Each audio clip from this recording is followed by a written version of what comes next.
Shalom shalom, Yesu abaho umugisha. Nanone twongeye kubaha ikaze mu izina rya Yesu Christo. Tubashimira mwebwe mwese mukomeje kudukurikira, mudufollowinga kuri TikTok Kaze kumana. Imana ibaho umugisha mwinshi cyane. Niba ari rya mbere ndagusaba kugira ngo nawe dufollowinge kugira ngo ukomeze gukurikira ijambo ry'Imana no guhugurana tugenda dutanga hano kugira ngo twese dufashanye gukura mu by'agakiza no kumenya Imana. Ikindi tuba no kuri YouTube channel yitwa Ndika Gospel TV, wagenda ugakanda subscribe kugira ngo ukomeze guhabwa umugisha. Mbazaniye inkuru iryoshe cyane iri muri Bibiliya. Urabona ibi bintu by'agakiza hari abantu babifashe nk'ibintu bisanzwe, ibintu bijyamo abantu badafite ubwenge, bataye umutwe. Reka mbabwize ukuri bene data, ibihe byarahindutse. Ibintu by'abakristo by'uburokore ntabwo ari by'abantu batize. Dufite abadoktere, dufite abantu bafite za PhD, dufite abantu bafite za masters, dufite abadoktere mu baganga, dufite abasirikare bakomeye, dufite abantu benshi basobanukiwe iby'agakiza kubera ko babibonyemwo umumaro ukomeye cyane. Rero ntabwo ushobora gufata ibintu abantu bizeye bikabagira umumaro ukabisuzugura ukabifata nk'ibintu bisanzwe. Ntabwo bishoboka pe, ahubwo uzasanga ari wowe uri gutakaza igihe cyawe. Ni ukuri kw'Imana ndakubwiza ukuri, ngwino wiyunge ku by'agakiza. Nkunda kubivuga, ubu Kristo ntabwo ari idini, ubu Kristo ni ubuzima. Hari abantu batigeze biga, batigeze bakandagira mu ishuri, ariko kubera kubana na Yesu nabo Yesu yabagiriye neza, abaha ubwenge. Ibyo tugiye kuganira mu kanya gatonya, ubane nanjye gusa iminota mikenya, ndazi ko ari ikintu uri buze kumva. Reka dusome ijambo ry'Imana riri mu byakozwe n'intumwa igice cya 4 duhere ku murongo wa 1. Biravuga ngo bakivugana n'abantu, abatambyi bazana aho bari n'umutware w'urusengero n'abasadukayo. Bababajwe cyane nuko bigisha abantu bababwira yuko kuzuka kw'abapfuye kwabonetse kuri Yesu. Aba bantu bari bababajwe no kumva intumwa ziri kwigisha abantu ko kuzuka kwabonekeye muri Kristo Yesu. Bibiliya iravuga ngo barabafata, maze kuko bwari bugorobye babashira mu nzu y'imbohe kugeza mu gitondo. So urumva ko ibintu byo kugwanya abakristo ntabwo ari by'ubu, ibintu byatangiye kera. N'abangaba barabafashe babashira muri gereza, ariko benshi mu bumvise iryo jambo ry'Imana barizera. Umubare w'abagabo uragwira uba nk'ibihumbi 5. Nubwo abakristo bakomeje kugwanwa bababoha basha mu magereza, umubare w'abizera wakomezaga kwiyongera. N'uyu munsi reka mbabwize ukuri, niyo itoro rya Kristo warigwanya gute, umubare w'abakristo uzakomeza kwiyongera, kubera ko abantu banyotewe Imana, abantu bakeneye Imana, bazakomeza kwizera Imana, kuko mu Mana niho tubonera amahoro yuzuye. Bibiliya iravuga ngo bukeye bwaho abatware n'abakuru n'abanditsi bateranira i Yerusalemu, na Ana umutambyi mukuru, na Kayafa, na Yohana, na Alexandria, n'abo mu muryango bose w'abatambyi bakuru. Babata hagati barababaza bati, n'imbaraga ni cyangwa n'izina ki ryabateye gukora ibyo? Urumva, babonaga intumwa zifite imbaraga. Abantu babafashe harimo abatambyi, harimo abakuru b'amadini, ariko abakuru b'amadini nta mbaraga z'Imana bari bafite, ntibari basobanukiwe n'iby'Imana. N'uyu munsi niko bimeze rega. Hari abantu bitwa ngo n'amakuru b'amadini akomeye cyane ku isi, ariko ntibasobanukiwe iby'imbaraga z'Imana. Nibisanzwe rero, ariko kutabisobanukirwa ntibisobanura ko bitabaho. Oya, ahubwo ukwiriye kumenya ngo ibintu by'Imana bikora bite. Aba bantu urumva ko barababajije ngo n'izina ki, n'izihe mbaraga ziri kubabashisha gukora ibyo bintu. Ariko uyu munsi abantu bari kubona imbaraga z'Imana, ngo bari kubona imbaraga zidasanzwe badasobanukiwe, ibyo ni bya Satani. Oya, banzu baza umuntu, izo mbaraga uri gukoresha, iryo zina uri gukoresha ni izina ki, n'izihe mbaraga ziri kukubashisha gukora ibyo bintu. Ku murongo w'8 ngo nuko Petero yuzuye umwuka wera arababwira ati, batware n'abantu namwe bakuru, uyu munsi turabazwa ibyo twagiriye neza umuntu umwe wari uremeye, kandi turabazwa icyamukijije. Petero yayuzuye umwuka wera atangira kubabwira ukuri. Rero ku murongo wa 10 ngo ariko mumenye mwese n'abantu bose bo mu Bisirayeli yuko ari izina rya Yesu Kristo w'i Nazareti, uwo mwabambye Imana ikamuzura, ari ryo ritumye uyu muntu ahagarara imbere yanyu ari muzima. ahangaha nagira ngo mbasubize inyuma gatonya bababaza aya magambo. Petero na Yohana bari basoje gusengera ikirema cyari kimaze imyaka kitatambuka kitagenda kandi kiba imbere y'urusengero. Imbaraga z'Imana zimanukira muri Petero na Yohana, iki kirema kiba kizima. Babibonye birabatangaza, baravuga ati ibintu nibibaho. Rero Petero hano ari kubasobanurira ababwira ngo umuntu wakoze ibi ngibi ni Yesu wa wundi mwabambye. Imana ishimwe cyane. Nagira ngo mbabwire ko bene data, Yesu twizeye, Yesu twakurikiye akora ibitangaza birenze ubusobanuro bwacu, birenze ibyo twebwe tuzi. Niyo mpamvu uyu munsi abantu kubera kudasobanukirwa iby'imbaraga z'Imana bari kwitirira Satani. Reka mbabwize ukuri, Yesu aracyakora ibitangaza, Yesu aracyakiza, Yesu aracyahumura, Yesu arumva, Yesu aracyakora ibitangaza. Reka tumuvuge, reka tumwize, reka tumukurikire kugira ngo atugirire neza. Rero Petero aravuga ngo ni Yesu wa wundi mwabambye. Haleluya. Ku murongo wa 11 ngo Yesu ngo niwe buye ryahinyuwe ngo namwe abubatsi ngo kandi ryahindutse irikomeza ifuruka. Ku murongo wa 12 arababwira ijambo rikomeye nagira ngo nawe wumve uyu mwanya. Arababwira ngo kandi nta wundi agakiza kabonegwamo ngo kuko ari nta rindi zina munsi y'ijuru ryahawe abantu dukwiriye gukirizwamo. Nta rindi zina twahawe ryo gukirizwamo, ni izina rya Yesu Kristo.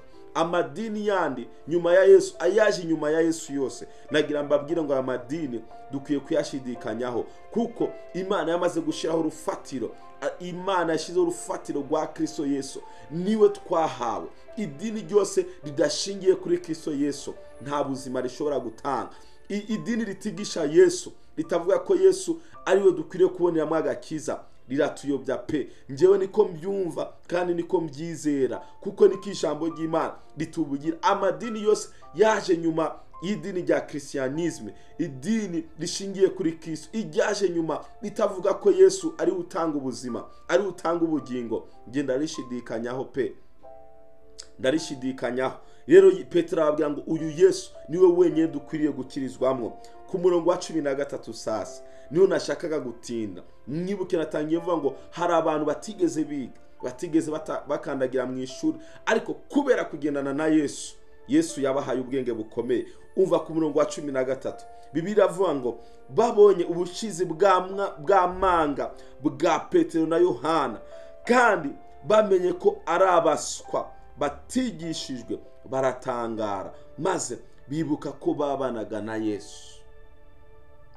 Bari bazi ko Petero na Yohana arabaswa batigeze biga, Petero ayo umurobyi, ngo ariko babonye gushira amanga kwabo, babonye uburyo basobanura ibyanditswe, babonye uburyo bi expressing imbere y'abatambyi bakavuga ibintu by'ubugenge, ngo bibuka ko babanaga na Yesu. Haleluya. Kubana na Yesu bituma tugira ubwenge bwo gusobanura ibintu nabize n'abanyabwenge batabasha gusobanura. Kubana na Yesu bidundura kuba abanyabwenge bakomeye cyane. Imana ishimwe cyane. Ku murongo wa 14 ngo kandi babonye uwo muntu wakijijwe ahagararanye nabo babura icyo babasubiza. Bari bafite ubuhamya, bari bafite igihamya gifadika kuko umuntu wari wararema yarahagaze imbere y'abantu. Imana ishimwe cyane. Igihe kirageze ngo Yesu tuvuga akora ibitangaza bifadika ku buryo nta muntu uzabishidikanya, ku buryo nta muntu uzavuga ngo ibyo bintu ni fake. Uze ufite dokima zo kwa muganga zigaragaza ko ufite kanseri, uje muri Faisal, uje muri CHK, uje ahantu hose bapima za kanseri, za diabete n'ibigwayi byose bishoboka, uzana impapuro ubundi usengego mu izina rya Yesu, usubire kwa muganga bagupime basange wakize. Icyo ni igihamya gifadika. Uyu muntu yarahagaze imbere yabo yarakize, bafite igihamya, babura uko babigenza ngo bategeka kuva mu rukiko maze baje inama bati aba bantu tubagire dute ko bimenyekanye mu batuye Yerusalemu bose yuko bakoze ikimenyetso cyogeye natwe tutabasha kubihakana. Hari ibintu tutabasha guhakana bene data, hari ibintu Imana ikora, hari ibitangaza Yesu akora tutabasha guhakana. Niba umuntu ashobora gutestinga akavuga ngo maze imyaka irenga 10 narabuze urubyaro, baransengeye mbona urubyaro, ibyo bintu ntiwabihakana. Umuntu afite fact, imbaraga z'Imana zirahari, mureke tuzivuge, mureke ababyizera babyizere, muhe freedom umuntu wese ku expressinga ibintu Imana yakoze mu buzima bwe n'ibyo yumva. Wibihakana, wimuzibya, wimucecekesha, mureke abantu bavuga iby'Imana yakoze mu buzima bwabo. Ngo bongera kubahamagara, barabategeka ngo bareke gose kuvuga cyangwa kwigisha mu izina rya Yesu. Ngaho nyumvira, ese izina rya Yesu ribatwaye iki? Ko riri gukiza abantu, ko riri kubohora abantu, urabuza abantu kuvuga izina rya Yesu gute? Urababuriza iki? Izina rya Yesu ko ryakijije abantu, ko ryavanye abantu mu rumogi, ko ryavanye abantu mu biyobyabwenge, ko ryavanye abantu mu buraya, urababuriza iki kurivuga?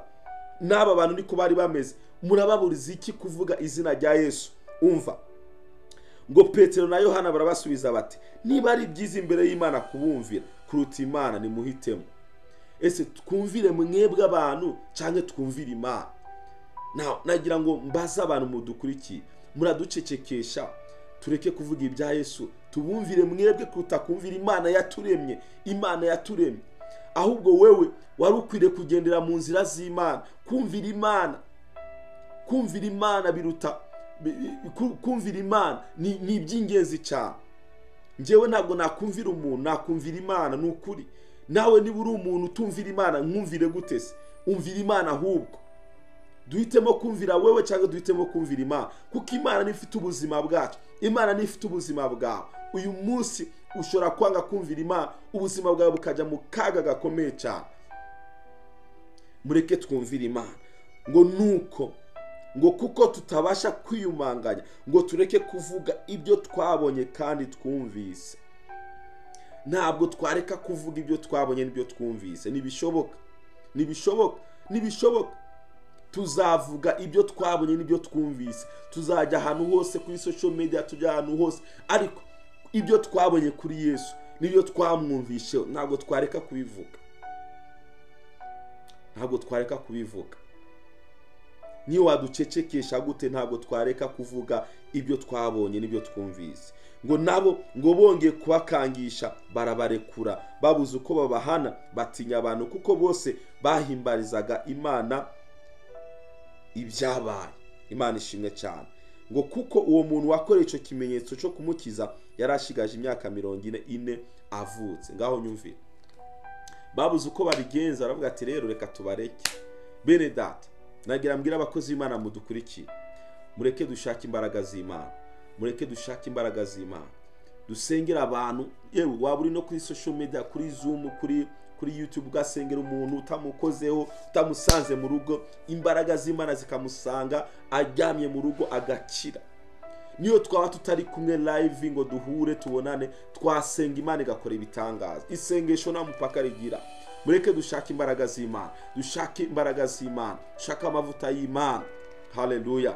Dushake ubwiza bw'Imana, ubundi dusengera abantu bakira ibitangaza. Imana izakora bizivugira, bizatuma abantu bizera, bizatuma abantu bakurikira Imana, bizatuma abantu bagendera mu nzira z'Imana. Haleluya. Yesu abaho umugisha. Data, mu izina rya Yesu ndasenze ngo imbaraga zawe zikomeze gukora mu buzima bwacu, kandi ibyo twumvise n'ibyo twabonye tuzakomeza kubivuga, kugira ngo abantu bakomeze kwizera izina ryawe. Sengera abantu bose badukurikiye, abagwayi bakize mu buryo bw'igitangaza, kandi bazagaruke batanga ubuhamya ko babonye kugira neza kwawe. Sengera abakozi bawe Mwami, abo watoranije kuvuga ubutumwa bwiza, ubambike imbaraga, Mwuka Wera bakoresha iby'ubutware, kugira ngo turushizeho kwamamaza ubutumwa bwiza. Icyubahiro kibi cyawe mu izina rya Yesu Kristo, amen. Yesu abaho umugisha, Yesu abagire neza, mukomeze gusangiza abandi ijambo ry'Imana, kugira ngo nabo bahabwe umugisha. Shalom shalom.